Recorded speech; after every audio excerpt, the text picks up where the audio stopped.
For more Haunting Live real experiences, be sure to follow us on our social on Instagram, Thread, Facebook, and also Blue Sky. And don't forget to also check us out on our official website, HauntingLivePodcast.com.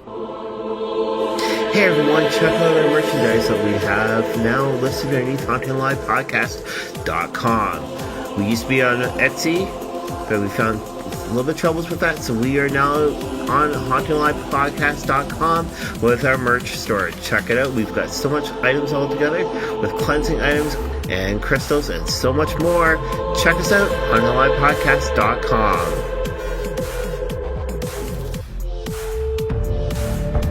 Hey everyone, it's Brother Chris here from Divine Oracle Podcast. Join me Mondays as I do readings and I post them right here in the Podbean. It's easy, it's enlightening, and it's your weekly readings. So join me, will you? The Rock Spa. Wonderful location to check out. Check out their website at therockspa.com. Shipping worldwide. So why not check out the Rock Spa at therockspa.com. Follow us here at Haunting Live. Our new show, we just started doing new shows in November, and we are honored to have a brand new co-host on our shows now. Yolanta Meri is our co-host, and she does a lot of work for us on the side and introduces people to the show and discusses different topics on the show. So we're really happy to have her here this season. So go check out our brand new episodes that will host the Haunting Live podcast. Sasquatch, Bigfoot, the hairy one. No matter what you call him, his image brings about an air of mystery. If you're a fan of the paranormal, you've come to the right place. My name is Yolanta Meri, and I'm here with Trevor Bishop on the Haunting Live podcast.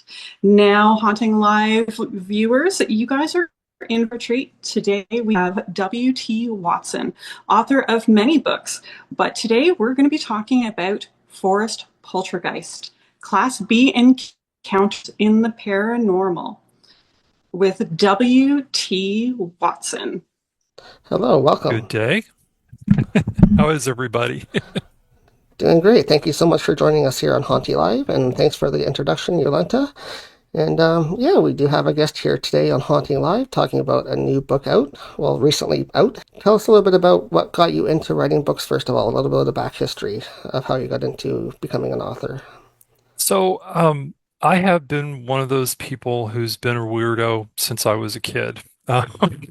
I guess that probably the roots of my interest in Forteana in general, just all of the weird things, came about from two things when I was a kid. My father actually had a UFO encounter back in the 1950s, and his story was one of the things that got me interested in all of the strangeness. And about the same time, somebody gifted me with a comic book. It was a Ripley's Believe It or Not Ghost Stories thing, and I just ate that up. Became interested in ghosts and the paranormal, and eventually branched out into Sasquatch and lake monsters and all kinds of other things. I didn't, and I've always been interested in these topics, but I didn't really start writing until I was in my 50s. I actually wrote a novel first, based in some of this paranormal stuff, and my publisher was looking to move over to more of the paranormal Fortean type of content. And so they asked me, because this particular novel had a phantom black dog in it, and they asked me, well, could you write, you obviously did a lot of research for this book, could you write a nonfiction book about phantom black dogs? And I said, sure. And that was the birth of Phantom Black Dogs, Walkers of the Liminal Way, which was my first nonfiction title. Since then, I've explored mist, fog, and clouds in the paranormal in a book called Mysteries in the Mist. When I moved to Canada in 2020, I got interested in all of the weirdness in Canada. So I wrote Canadian Monsters and Mysteries, which is uh, kind of a compendium of all things strange in Canada. There's some ghost stories, there's some UFO stories, there's some lake monster stuff. There's a little bit of everything in that book. Eventually, I came to the topic of Sasquatch and wrote Sasquatch Canada, which was more of the what the BFRO or other field research organizations call Class A sightings, where people actually see a Sasquatch. But I became fascinated by this concept of the Class B encounter. So BFRO basically says that a Class B encounter is an encounter in the wilderness uh, with something that people think is a Sasquatch, but there's no actual visual sighting. And there are a number of things that kind of delineate that, and we can talk about that when we get into the context of the book. But those encounters with something strange in the woods were the genesis for this particular book. It's really so I grew up in Canada. I, like you, I'm a huge fan of all things paranormal, and since childhood, I've eaten it all up. For me, I think it's really interesting that we do have the Class A and the Class B Mhm. encounters. And I know in your book, you do go through the Class B and you really investigate it. And instead of just saying that it's one thing or another, you really seem to come up with this idea of open your mind, expand the ideas, and could it be something else? And Right. I know when I talk to people about potential hauntings, the first thing I like to say to them is debunk, debunk, debunk. What else could it be? Let's open it up to some exploration. And that's really what your book does. It doesn't just talk about Bigfoot, Sasquatch, it brings up a whole bunch of other possibilities. Can you tell us a little bit about more what these Class B possibilities could be? Sure. You know, one of the things that occurred to me, and as I was investigating Sasquatch for the first book, is there were an awful lot of sightings out there where, it was if you substituted bear or elk or wolf or something in for Sasquatch, you could be talking about the same thing. They were very, I don't want to call them mundane because obviously seeing an 8 foot tall hairy primate in the woods is not a mundane occurrence, but they were very much like any other sighting of a wild animal. I started to get interested in the more high strangeness or paranormal aspects of the Sasquatch phenomena in the chapter called Strange Things, where of Sasquatch Canada, where we had sightings of these creatures with self-illuminating eyes, where we had sightings of these creatures where they disappeared in front of the witness, where we had incidents where people had what seemed to be mind-to-mind contact with these creatures. So that kind of whetted my appetite for, okay, there's something more going on here. I'd read some other books, Timothy Renner and Joshua Cutchin's Where the Footprints End.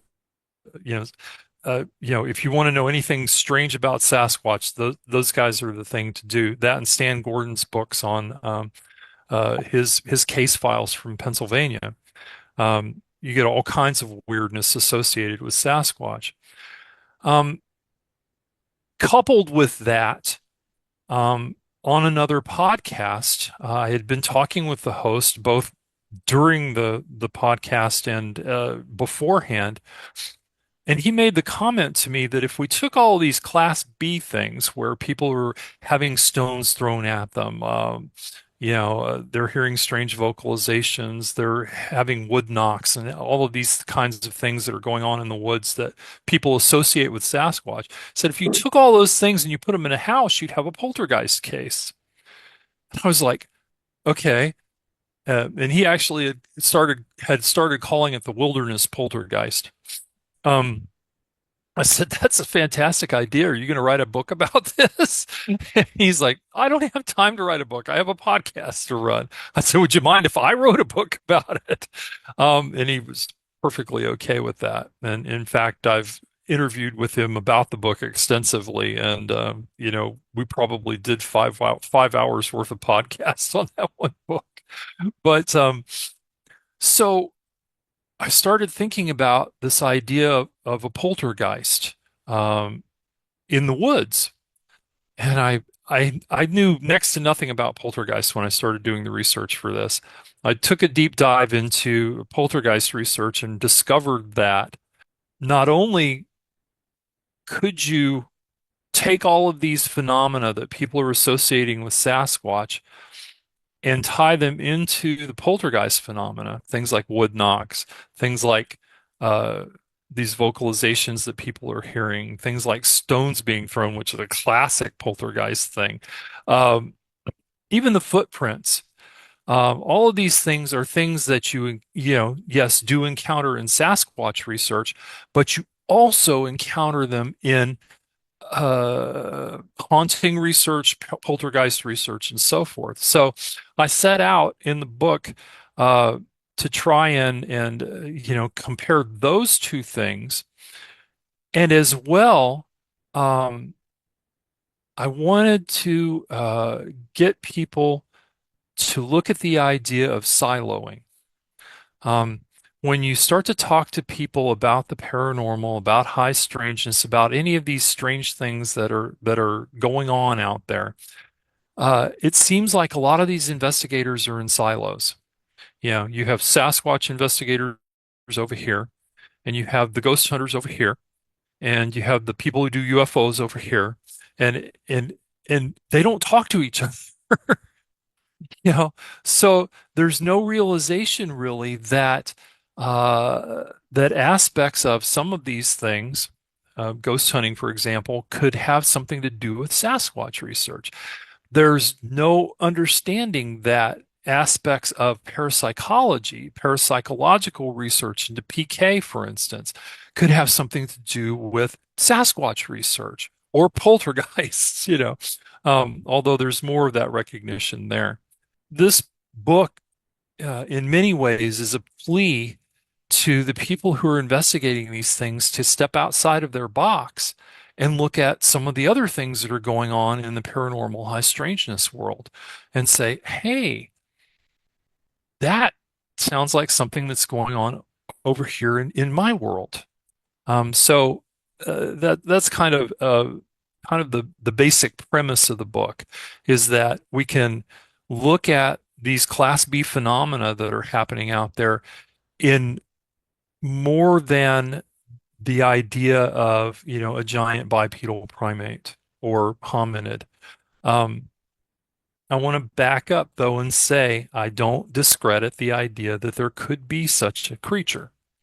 I just don't think that uh, even if we accept the idea that there is a physical Sasquatch, that it explains all of the stuff that goes on uh, related to Sasquatch research. If you look at the databases out there for Sasquatch, all the sightings, all the Class B encounters, all this stuff, it covers the entire, 48 states of the United States plus Alaska. In my research, I found Sasquatch reports in all of the provinces of Canada.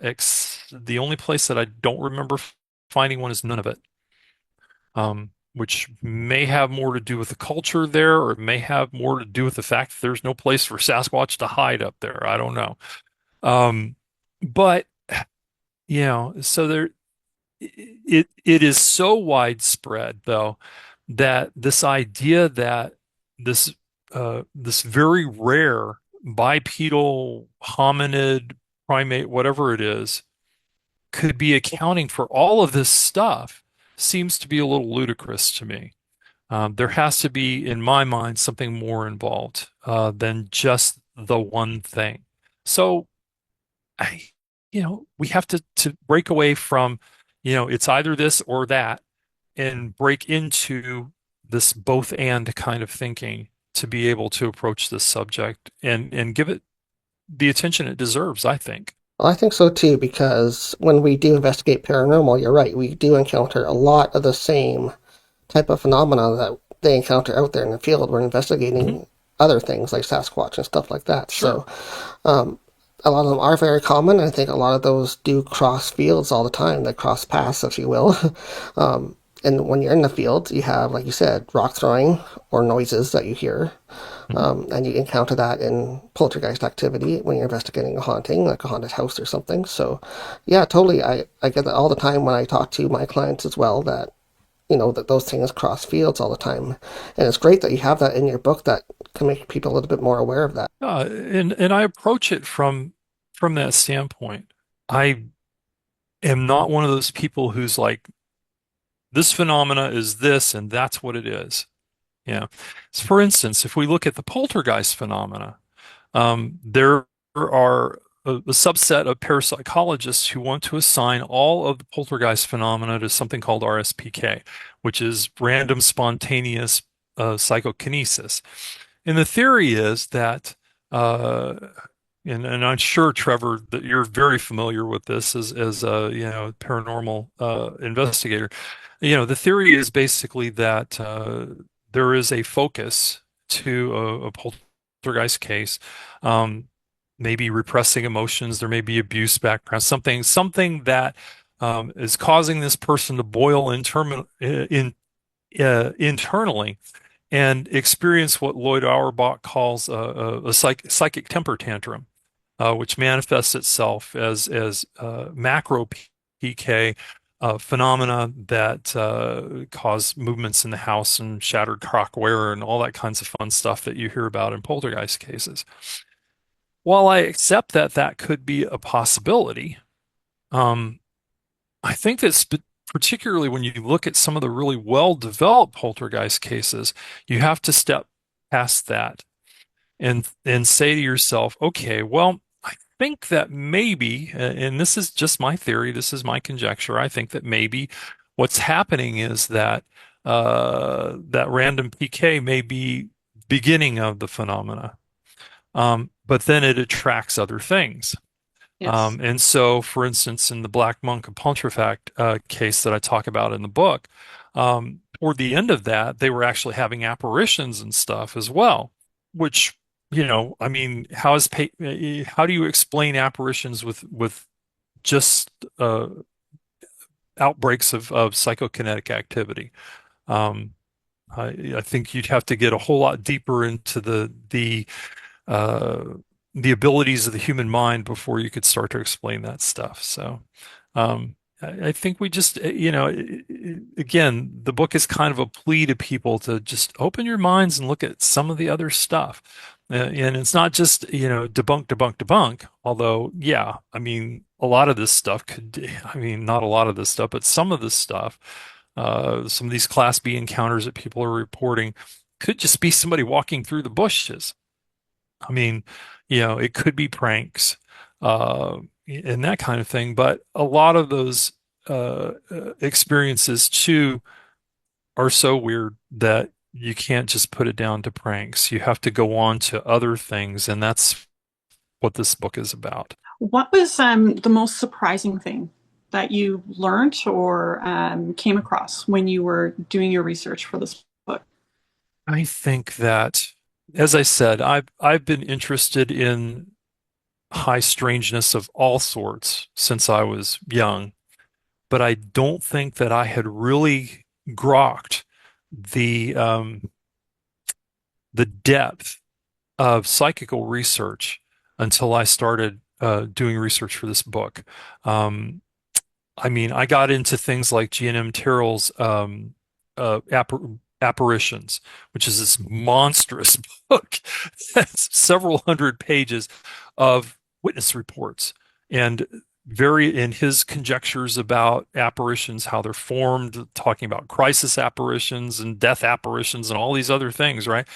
I mean, there's just this mass of evidence, of testimony that I was vaguely aware of, but really got into here. I mean, when you start to look at like Colin Wilson's book on poltergeists, uh, when you look at Guy Lyon Playfair's book on the Enfield poltergeist, this house is haunted.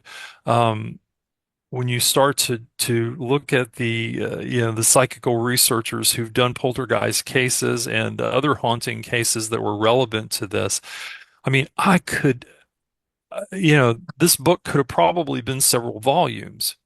Um, However, when I write, I try to distill things down into, a volume that people can pick up and consume in a day or two, and start to get some idea of what's going on in this field, and then look at the bibliography and look at things, that they might want to follow up on and look at. I cite all of the BFRO cases that I talk about in the book, and all of these different researchers that I had to do so that people can do their own research if they want. That's kind of what I set out to do. But the thing that really surprised me was just how much depth there is to psychical research, and how far back it goes, because a lot of that stuff originated in the spiritualist movement and then comes forward to the present day. And there's tons of it, just tons and tons. And, people talk about in the Sasquatch world, talk about, well, there's all of these witnesses and all of these people have seen this thing and there must be something to it. It's like you can say the same thing for, ghosts, apparitions, poltergeists, and all these other things because all of these people have seen these things, they've had experiences of these things, and they've come forward with their testimony. And just as I will refuse to discount the witness testimony from Sasquatch, you have to also be unwilling to discount the witness testimony from all of these other paranormal aspects and look at them and see where they cross correlate. So, that probably was the biggest thing for me. It was like you could read for 100 years and not cover half that stuff. So for yourself then, have you been out investigating or researching Sasquatch? Have you had any encounters yourself that you can talk about? I have not had a direct encounter with Sasquatch, um, which is kind of disappointing. I mean, I'm wondering if you can't conjure the darn thing. Um, that's an experiment for another day. However, um, as I said, I lived in a area just south of Buffalo, New York, for a period of time. We lived in a little house that was right next to a fairly large state park, several hundred acres, that was on the shore of Lake Erie. And I had a couple of really weird things that happened to me there that, could maybe be classified as Class B type encounters. Um, for one thing, I had this really strange thing where I would, in the fall and in the spring, for about a week, I absolutely could not have the windows uncovered at night. Now, I have no idea why that was, but I could not stand to have the windows uncovered at night. I was sure there was something out there that was gonna be watching me. And this is a very common Class B encounter type of thing. I felt like something was watching me. So there's that. As I was walking I commuted to work every day on a bus, and I had to walk down my lane to the end of the lane to catch the bus. So I'd be out very early in the morning, and often late in the evening, walking, and the park was right across the street from me. So it was just, there was my street, some houses, and the woods. I had the experience a couple of times, or once. The other one was something else. I think it was actually a bird. Um, I was walking along and I heard a um,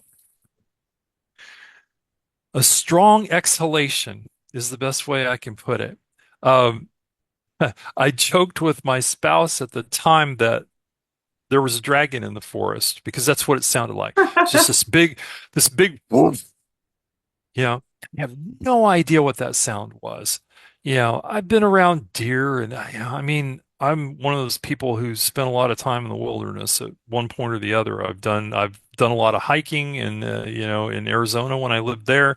When I moved up into the northeast part of the country, I actually worked or volunteered with a wilderness search and rescue team. So I spent a lot of time out in the woods. I've encountered all kinds of different animals. I've heard them make all kinds of weird noises. I have never heard anything like this, and I have no idea what it was. And I wouldn't even conjecture. I do know that when that happened, I picked up my pace a little bit because it was uh, whatever it was big. It was really, really big. I have no idea though what that could be. I am not aware of there having been any Sasquatch sightings in that particular area. It would have been a little strange because, you had, well, not so much strange because there was a native reservation like contiguous to the park too. So there was area for them to move around in if there was, a Sasquatch presence in that area. But I didn't see anything. Didn't hear any rustling in the bushes. Nobody threw rocks at me or anything. So, but those are probably my two strange encounters in that particular area. Since I've been up here, I've been hanging out with the spirits of the creek, I guess. But there's no Sasquatch type phenomena in the area. Not heard of any reports in our area either about any There sightings or are anything reports in our area. happening Um, in the region here. Have you had Oh any yeah, reports of yeah. local? I found a really fun, not so much in Kitchener, but in St. Catharines. Found a really fun sighting report for that's in Sasquatch, Canada, where these two truckers were driving down the QEW and saw a Sasquatch down in one of those creeks or whatever that runs underneath the highway. They looked down into the little valley there, depression, gully, ravine, whatever you would call it.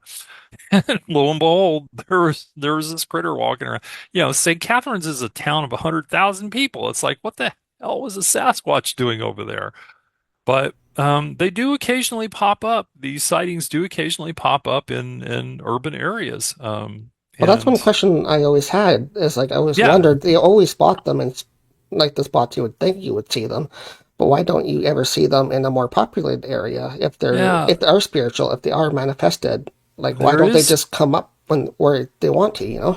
Yeah, I mean, I found that one in St. Catharines area, and I know that Ken Gerhart, I think it's Ken Gerhart, yeah, Ken Gerhart, lives in San Antonio, in San Antonio, Texas, which is a large metropolitan area. It's one of the largest cities in the United States.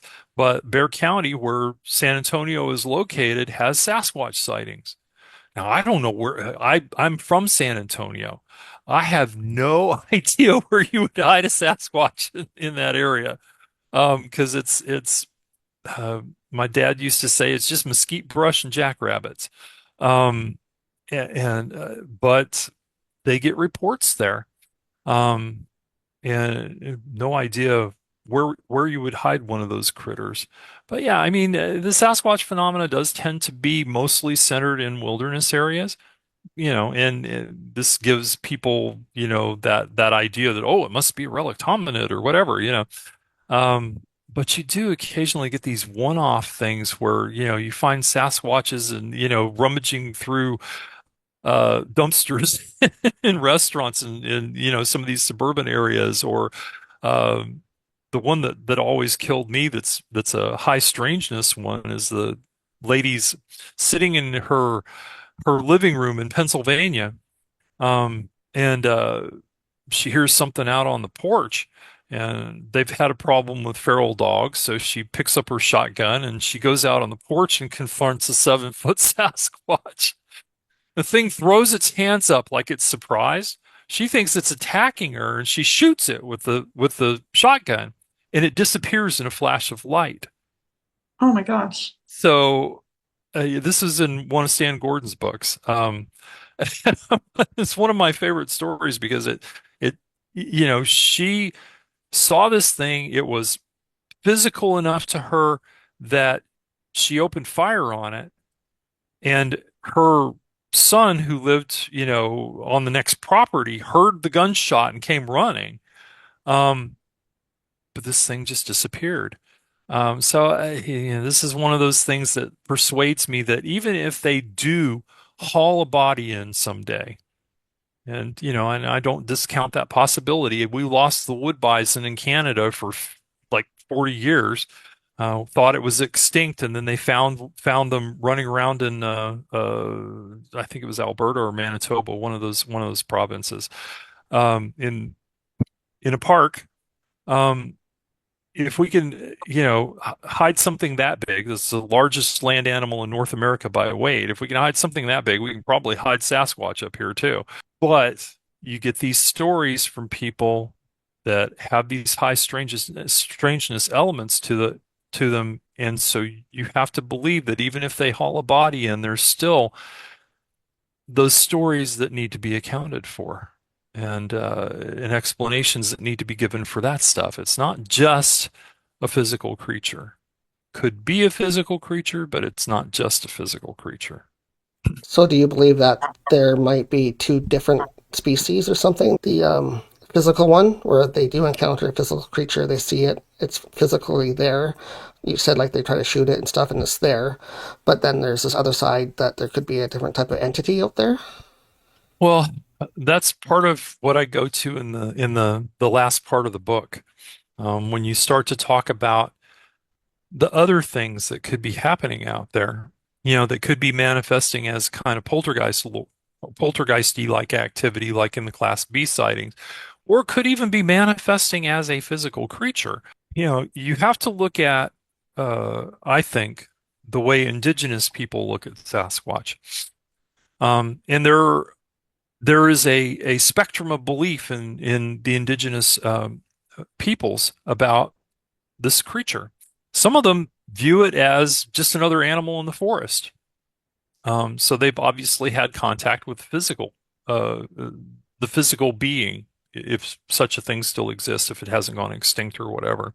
But others uh, see it as a creature that exists in the other world, however you want to put that, the other side, the spiritual world, whatever, that has the capability to walk into our world and assume a physical form. And that physical form leaves tracks and leaves hair and does all these fun things that the Sasquatch researchers get so excited about.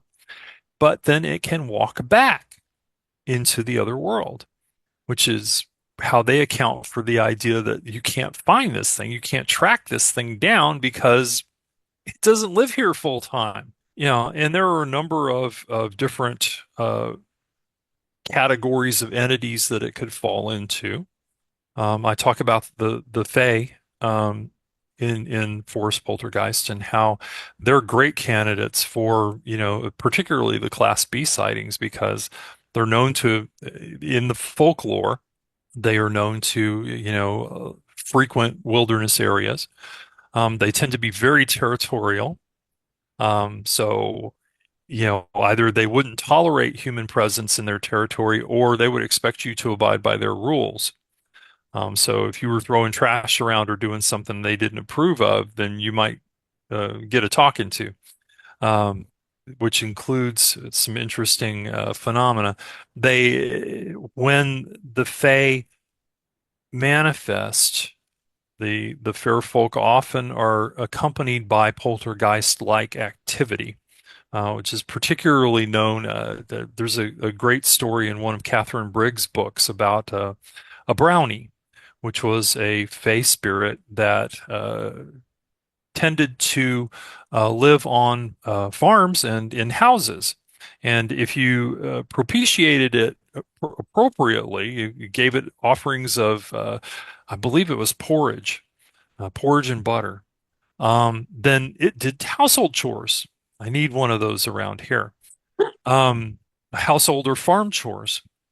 The thing is, though, that you couldn't criticize this creature. And in this story, one of the farmhands said that, just made an offhand comment about how the brownie on this farm was slacking because he wasn't binding the corn properly. Um, so that night they hear footsteps, which is a classic, not only haunting thing and poltergeist thing, but also a Sasquatch thing, right? They heard footsteps in the barn, and this thing apparently carried all the corn from the barn and dumped it over into a ravine about 2 kilometers away, and then was gone. Because the other thing is that if you violate the rules, the brownie leaves you. So the this farmhand blew it for the whole farm. Um, so you have this territoriality, you have this ability to interact with the environment physically, and obviously these beings can manifest in a number of different forms, some of which are human seeming, but the Fae have been known to manifest as horses, dogs. There are fairy dogs. So who's to say that, some fairy creature didn't get it into their head that, hey, it'd be fun to manifest as a bipedal primate and scare the crap out of people. You know, um, it's a possibility. But my personal take on it is, there may be a physical creature, but I like that kind of native view that this is something that walks across into our world, assumes a physical form, and then walks back out of our world. This would account for things like uh, track trails that walk out into the middle of a cornfield and then just disappear. Yeah. I mean, the physical flesh and blood Sasquatch researchers have fits about things like that because they can't explain that. It's like Sasquatch fly. Oh no, they have prodigious leaping ability. That's why they lost the track trail. They have prodigious leaping ability. They leaped somewhere else, and that's why they lost the trail. But yeah, I mean, I think you're really stretching things when you do stuff like that. Well, it would be And it, nice if they brought more of those areas of focus together and started, like you put in your book there, and start talking about those more in depth and bridging Yeah. those two things together, like the real aspect of the physical creature. Yeah, there's a possibility that there is a real creature, but there's also a lot of unexplained things that happen too. So you got to look at both of those. The other fun things to look at, especially when we're talking about Class B encounters, where the creature's not seen, but all of these weird things are happening in the woods. And we're not just talking about wood knocks and stone throwing, but you get the footprints, you get the vocalizations, you get these weird structures in the forest and all that kind of stuff. One of the other interesting things to look at, in addition to the idea of psychokinesis, in the poltergeist phenomena, and then maybe out in the woods, because it's entirely possible that you get some frustrated people out in the woods that create their own disturbance, right? I mean, think of one of the examples I use in the book is, think about these folks that are out making documentaries and like the Finding Bigfoot TV series and stuff like that. They're under a lot of pressure. Same thing with the ghost hunting shows, right? They're under a lot of pressure to have something happen. So who's to say that that pressure isn't being internalized and manifesting as this RSPK phenomena and creating some of these wood knocks and stone throwing events and things being shifted around and offerings disappearing and all of that kind of stuff. Because we've had instances of poltergeists taking bites out of things. So why not have a situation where the things just disappear. It's one of the things that happens a lot in poltergeist phenomena is you get apports and disapports, things disappearing and then reappearing, and stones falling through the ceiling and weird stuff like that happening. In addition to that, that whole PK kind of idea, there's the idea of thought forms. It's entirely possible that people are creating their own Sasquatch. There's in magical thinking, the idea is that you can create a spiritual entity uh, from desire and visualization and imagination, that it creates a specific purpose. But there's also instances of people like, oh gosh, I can't remember his name now.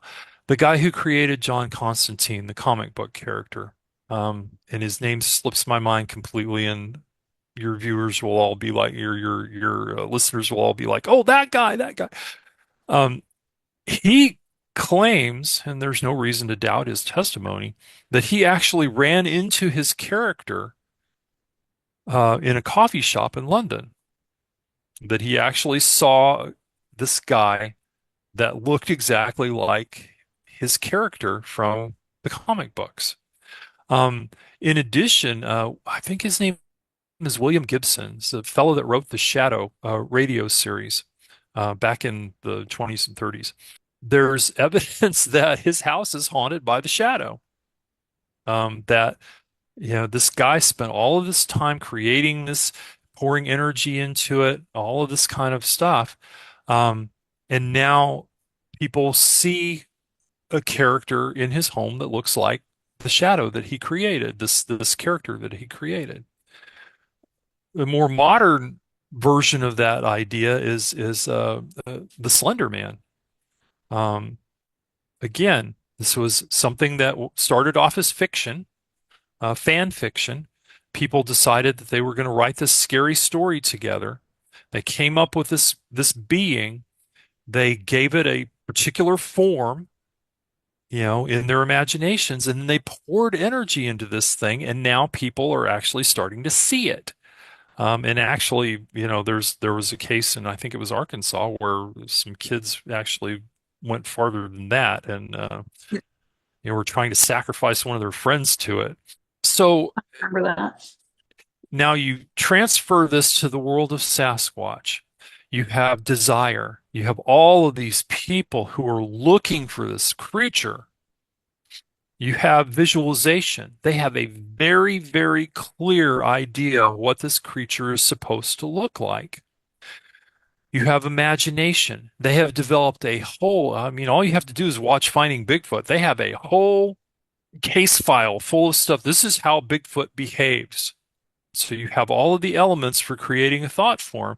They may be creating their own critter.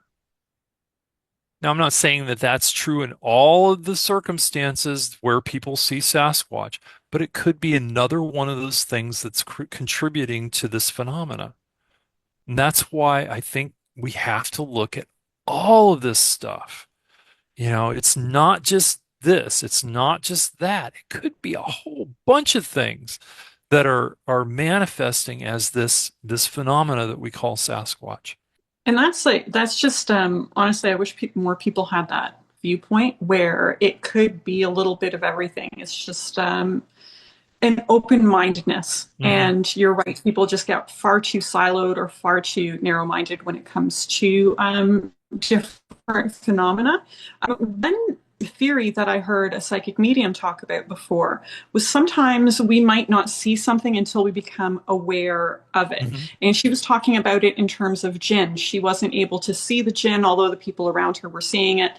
She became familiar with jinn, and now she was seeing this jinn in the forest. Mm-hmm. Do you think that might also be one of the reasons people all of a sudden see Sasquatch is because they've now become aware of it? Let's kind of turn that on its head a little bit.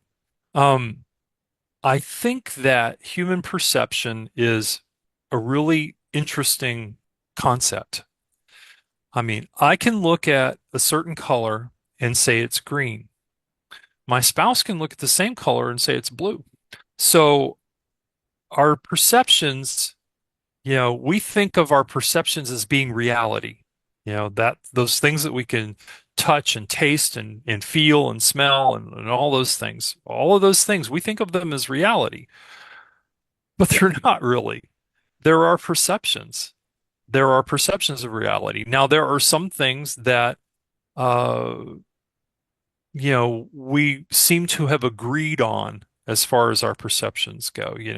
I can wrap my uh, I can wrap my desk and I can hear a noise and this is the way things are. And somebody else that came into the room could wrap this desk and hear this noise and they would agree with my perception of that. However, one of the things that I pointed out in Phantom Black Dog's book is a lot of the sightings of Phantom Black Dogs, I'm just going to digress for a second here, happened when people were walking or driving a car. Now, if you think about these two activities, what do they have in common? They create a trance state, or they can create a trance state, which opens us to new perceptual realms. So it's entirely possible.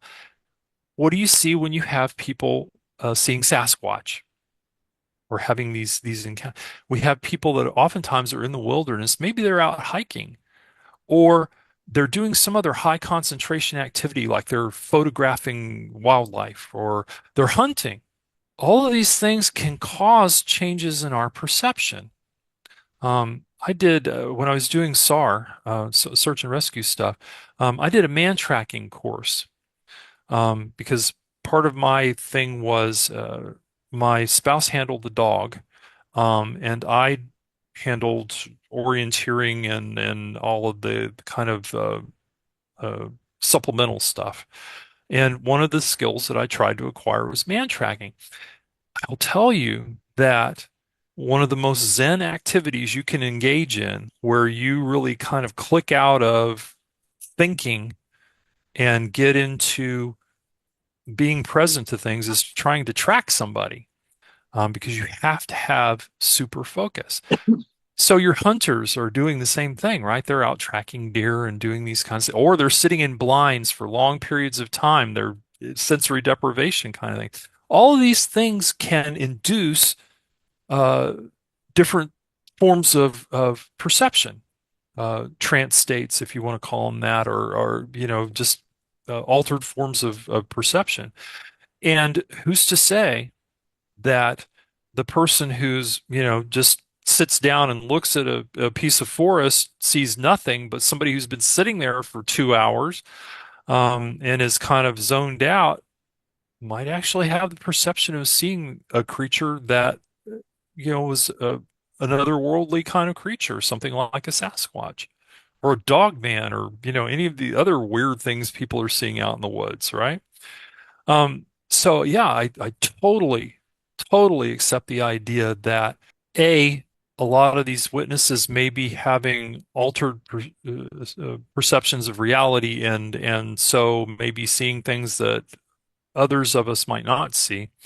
And B, I mean, let's face it, Sasquatch is everywhere. I mean, Sasquatch is even in freaking what do you call it? Jerky commercials and stuff now. People know what a Sasquatch is, and they think they know anyway, where Sasquatch lives, right? Sasquatch lives out in the woods. So, they may be more like this medium and the jinn, they may just be more open to seeing this manifestation of the other world out in the woods. You know, again, I'm not discounting the idea that there may be a physical creature out there, but I think that there's a whole lot more going on out there. And I know I keep repeating that, but I want people to understand that I'm not poo-pooing the flesh and blood researchers. I just want to add to their bag of tricks. And again, when you're talking about people that are witnessing, or some of the people that are witnessing, these are people that are out in the woods often, have a lot of experience with different animals, have a lot of experience with natural phenomena. They are not the ones where maybe it's like their second camping trip out and Hmm. they hear a little chirping and they're not sure what it is. These are people that are very familiar with nature, with natural cycles, with different noises and calls from a variety of animals, birds, creaking of trees, what is normal and what isn't. This isn't, me in Yeah. the forest. Well, so one of my favorite stories from Sasquatch Canada, which is the book before this one, the guy was actually a special operator in the Canadian Forces. I mean, he spent a lot of time out, and he was a bow hunter. So Okay. this is a guy who's trained to observe things, and he's been out in the woods since he was a kid. Had an experience of actually seeing a Sasquatch take a deer um, while he was out with his unit. He was out with a partner, and his other thing that he did was repairing electrical equipment. And they were looking for some monitor or sensor or something that they were supposed to repair, and he saw this thing, run into a clearing, grab a deer, and run out of the clearing so fast that he likened it to watching a cheetah hunt. He'd been in Africa. You have hunters, people who spend a lot of time in the woods. You have outdoors people, again, people who spend a lot of time in the woods. You have police officers, who are hunters, who spend a lot of time in the woods. I mean, you have all kinds of very credible people having this experience of seeing Sasquatch or having these Class B encounters, right? And not knowing what the heck's going on. So I think we have to give these witnesses some credit, because there's just too many people who, you know, are very aware of the nature, the natural cycles, the sounds, the calls of animals, the calls of birds, and so forth. I mean, it's very easy if you're not experienced in the wilderness to get freaked out. When I lived in Angola, the little town south of Buffalo, we were out on our back patio one night, and we heard a sound. And the closest I can come to it is the sound that the raptors make in the Jurassic Park series. Okay. And it was moving down the street toward us. My son got so freaked out, he went back in the house. And I hung out trying to figure out what the heck this was. And I ended up having to go on to the Cornell ornithology site and listen to some owl calls. And I'm pretty sure what we were hearing was something called a northern hawk owl. But at the time, I was like, what the heck is that? You know, I've heard some really strange things out in the woods, and I get it. If you're not experienced out there and you haven't spent some time out there, it can freak you out. But a lot of the people that we're talking about are very experienced hikers, campers, hunters, and people who come from jobs that, where they have to be observant. So, I get so irritated with skeptics who are like, oh, well, all of this stuff is just people's imagination and, they're delusional or, they had too many beers or whatever. That materialist paradigm kicking up and saying, we can't believe this stuff because it can't exist because we can't explain it. And, anybody who's had anything to do with the paranormal, that's like, I mean, but what about all these witnesses? I mean, you cannot possibly look at the massive evidence out there and just claim it's all fraud and delusion. That in itself, to me, is delusional. I agree. I genuinely think that some of the hardcore skeptics, you could have a Sasquatch walk Oh, right up to them, shake their hand, and they would rationalize it in some other way. yeah, Uh, it was some kind of a neurotoxin in the air that made them hallucinate. yeah. Or Exactly. ergot poisoning or something. It's Yeah. like that piece of bread I ate 2 days ago must have been bad. I get so irritated with some of these people that, I mean, you see a lot of it in the UFO world, or UAP world, whatever they want to call them nowadays. I grew up, they were UFOs. They're still UFOs to me. Yes. And and on the flip side, of course, in the paranormal world, everybody is like they're walking along. Oh, my EMF reader is spiking, and they're standing next to an electrical switch box. So you have to take some things with a grain of salt. You have to look at your witness. You have to kind of get an idea of who this person is. and how badly they want to see a Sasquatch or whatever it is. But I mean, there's so much evidence. Whether we're talking about Sasquatch or we're talking about ghost hunting, poltergeists, the paranormal world, all of these things, psychic phenomena, all of these things, there's so much evidence that, if it were anything but, you know, the paranormal, psychic, Sasquatch, whatever world, it would all be accepted fact now. Yes. I mean, if you could get an unbiased jury, and you took all of this evidence before them, I mean, it would be enough to win a court case for sure. Now, do you think our North American Sasquatch is related to Yeti? I suspect yes. I mean, if you look at it from the flesh and blood aspect, one of the primary candidates for the Sasquatch or Yeti is Gigantopithecus blacki, which was a large, we think, bipedal ape that existed in kind of the Chinese area. So, and the theory is that they migrated across the Bering Strait when it was still landlocked, and then of course they could have migrated down into the mountains, the Himalayas, and so forth, and up into the Caucasus in Russia and so forth, and become the Almaste. And there's again, I don't entirely discount this because, one of the things that you see is, your Canadian Sasquatches tend to be these massive apes that are, like 8 or 10 feet tall and bipedal and so forth. But when people report seeing a similar creature in Florida, there seems to be a warm weather adaptation because they're smaller and a little lighter than they're still pretty nasty, but they call them skunk apes.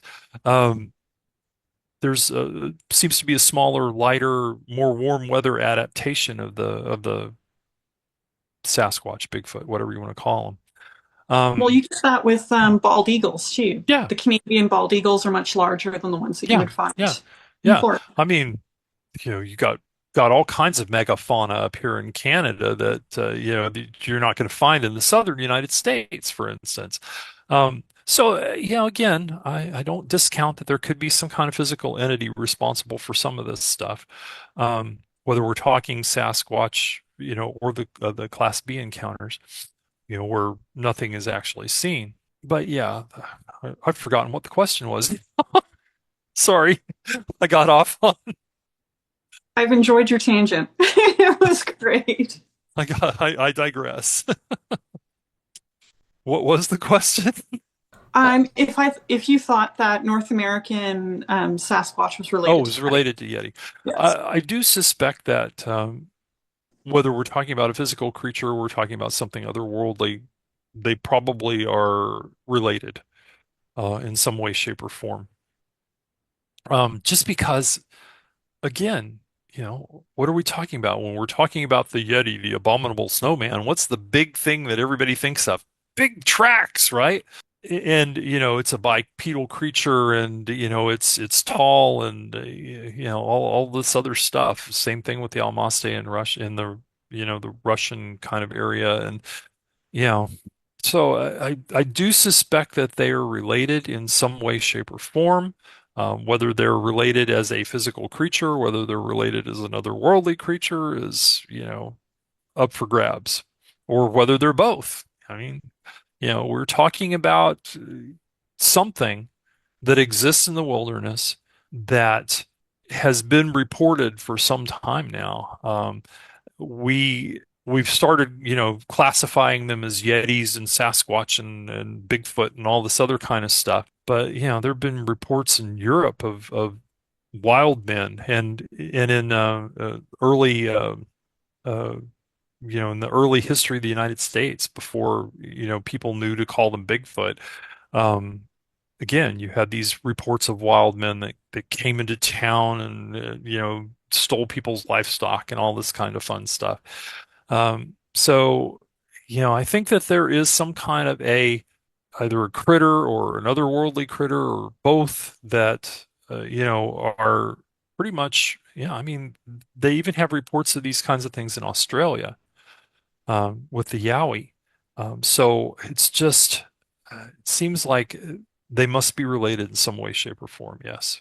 Well, thank you so much. Do you have anything else you'd like to add, Travis, about your book, where they can find it or how Yeah, they can get it from you? the book is called The Forest Poltergeist, Class B Encounters in the Paranormal. I think that's I think that's the subtitle. It's been a while. It is available, through Amazon, through my publisher, Beyond the Fray Publishing.